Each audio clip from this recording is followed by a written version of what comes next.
I started this campaign saying we're in the battle for the soul of the nation. I believe that even more deeply today.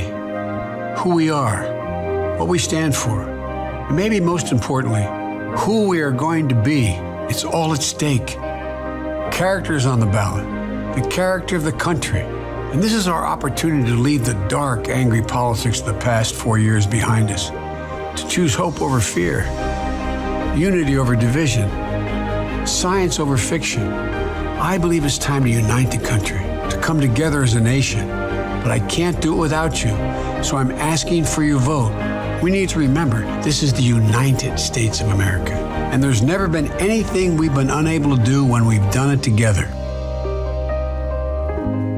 And to the American people who make up our beautiful country, thank you for turning out in record numbers to make your voices heard.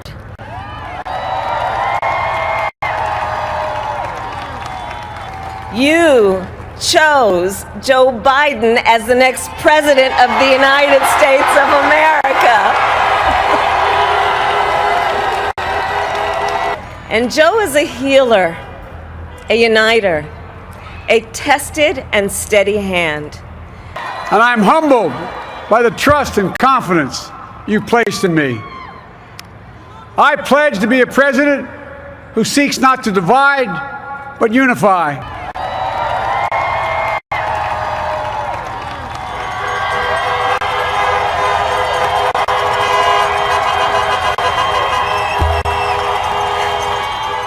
President Joe Biden was inaugurated into office as the 46th President of the United States of America on January 20th, 2021. I, Joseph Robinette Biden Jr., do solemnly swear that I will faithfully execute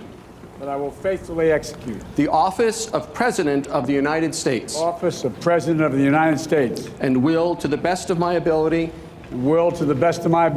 preserve, protect, and defend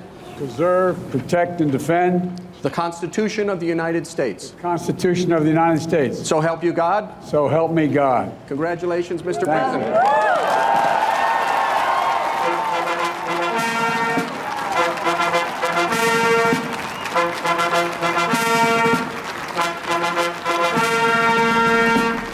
I, Kamala Davy Harris, do solemnly swear. I, Kamala Davy Harris, do solemnly swear That I will support and defend the Constitution of the United States. that I will support and defend the Constitution of the United States Against all enemies, foreign and domestic. against all enemies, foreign and domestic, That I will bear true faith and allegiance to the same.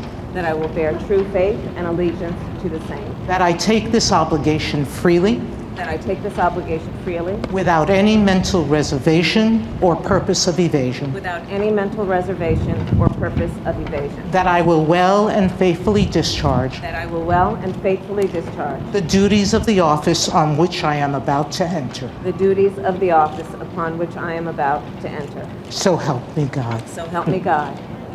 All right.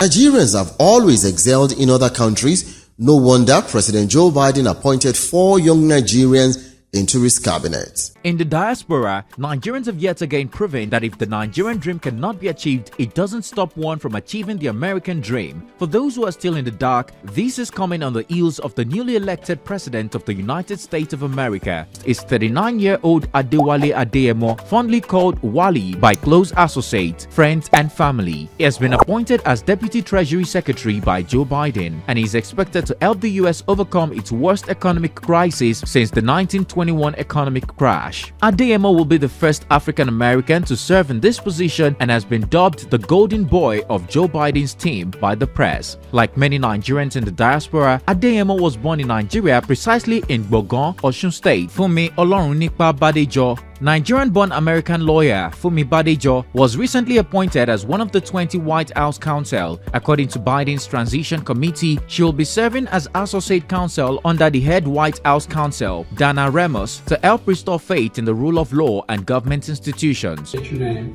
I, Osirama Fortune Okolo, Do solemnly swear that I will support and defend the Constitution of the United States Do solemnly swear that I will support and defend the Constitution of the United States foreign and domestic.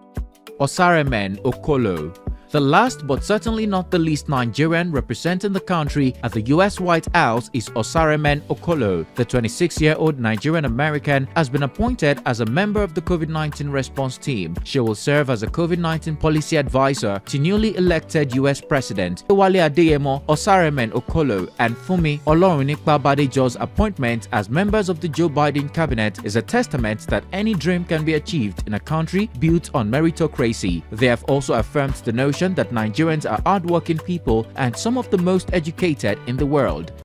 My name is Eno Ebong. I was born and raised in Nigeria to a Nigerian father and mother from the Caribbean island of St. Vincent. Perhaps it is little surprise then that I pursued a career at the U.S. Trade and Development Agency, where I could help emerging economies face these challenges using American innovations that support American jobs. When President Biden called on me to lead USTDA, I thought of my family and the country of my birth. As both a daughter of Nigeria and proud American citizen, I am grateful for the opportunity to give opportunity to others for a stronger America and for a better world.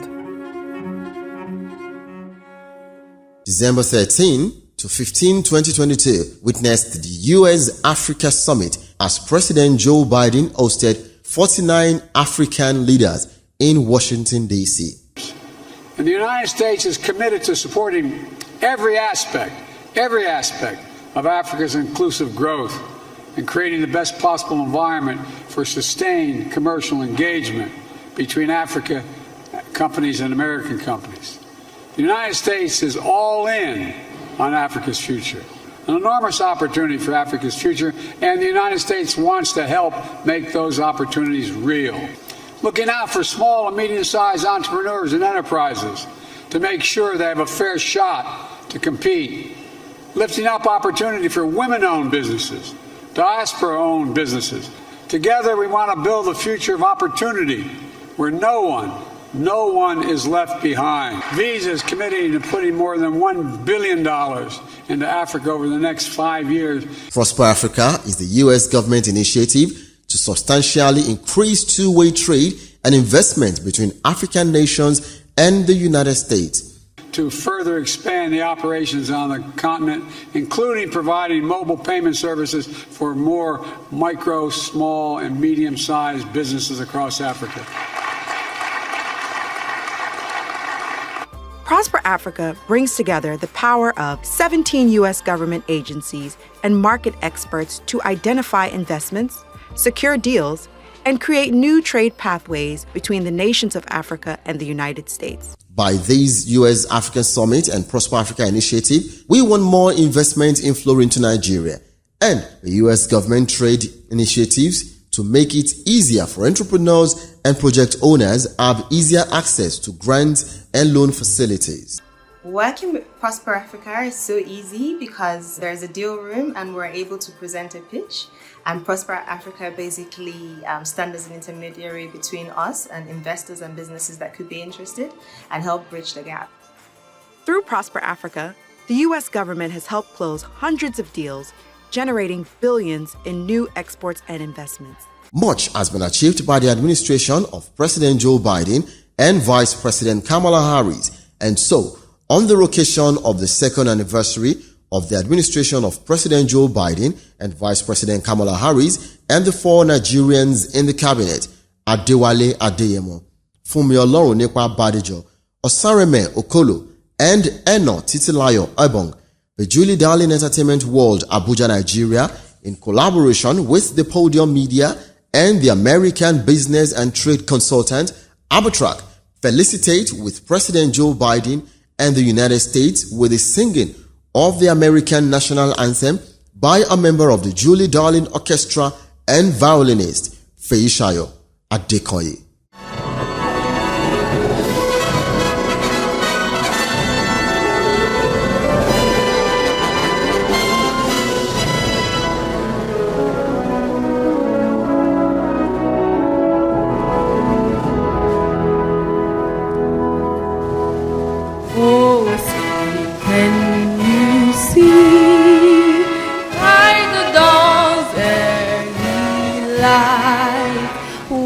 so proudly we hailed at the twilight's last gleam, whose broad stripes and bright stars through the perilous fight were the ramparts we watched, were so guided